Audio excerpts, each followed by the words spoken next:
संसदेच्या माहिती तंत्रज्ञान आणि दळणवळण विषयक स्थायी समितीने मेटा, गुगल, एक्स आणि स्नॅपचॅटच्या प्रतिनिधींना नोटीस बजावली आहे. सोशल मीडिया आणि डिजिटल प्लॅटफॉर्मच्या नियमांसंदर्भात चर्चा करण्यासाठी या कंपनीच्या प्रतिनिधींना 3 ऑगस्ट रोजी समितीसमोर हजर राहण्याचे समन्वय पाठवण्यात आले आहे.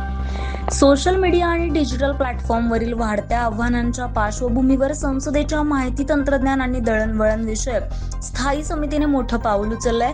समितीने मेटा, गुगल, एक्स आणि स्नॅपचॅट या कंपन्यांच्या प्रतिनिधींना 3 ऑगस्ट रोजी उपस्थित राहण्याचं समन्स बजावलेत.